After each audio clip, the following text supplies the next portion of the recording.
Hello po mga kachaw! Welcome back! Ngayon po ay magluluto tayo ng masarap na palitaw balls with cheese filling plus latik and muscovado caramel. Narito po ang mga ingredients.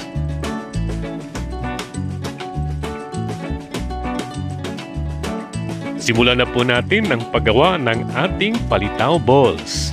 Sa isang mixing bowl ay ilagay po ang sticky rice flour at unti-unti po nating idagdag ang tubig at ito po'y ating paghalu-haluin hanggang sa makabuo po tayo ng dough.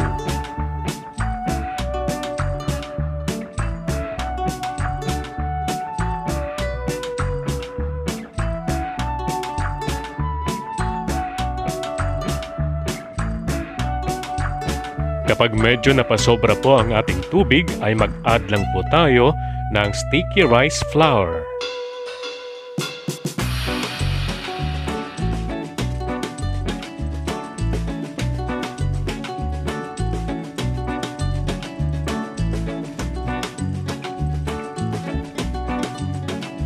Ngayon po, i-atin na po itong masahin gamit ang ating kamay.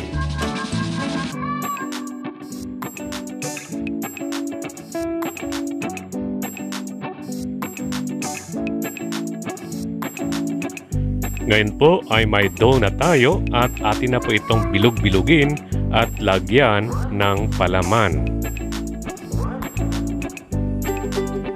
Cheese po ang ginamit ko pero pwede naman pong kahit ano.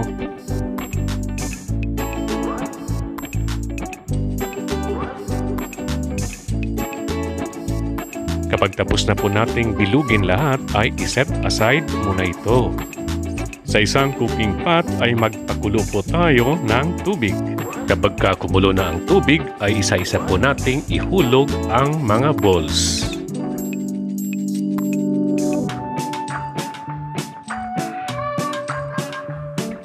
Gamit ang kutsara ay bahagya po nating galawin ang mga balls to make sure na hindi po ito nakadikit sa bottom.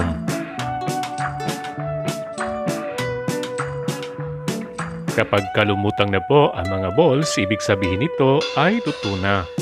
Pwede na po itong hanguin at iset aside muna. Ngayon po ay gagawa muna tayo ng latik. Sa isang cooking pan ay maglagay po tayo ng mga 1/2 cup na gata. Ito po'y ating pakuluin. At kapag kakumulo na po ay hinaan lang po natin ang apoy. At ito'y palagian pong haluin. At nang hindi po masunog ang ating latik. Ngayon po ay nakagawa na tayo ng latik. Hanguin po ito at iset aside muna.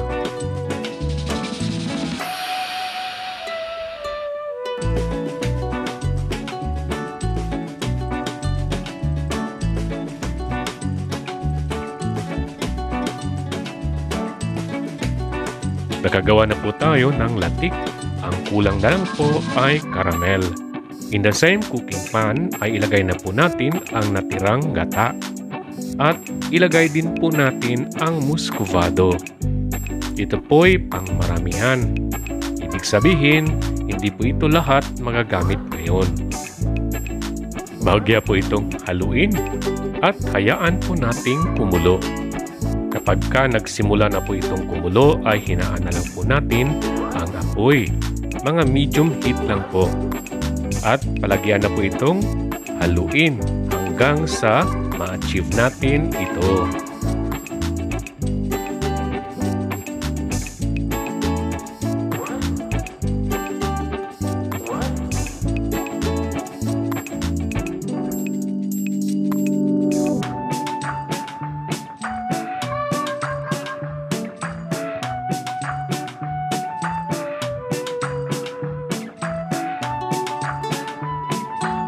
Narito na po ang ating masarap na palitaw balls. Just top it with latik.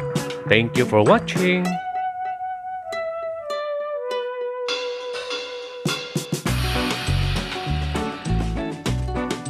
Enjoy!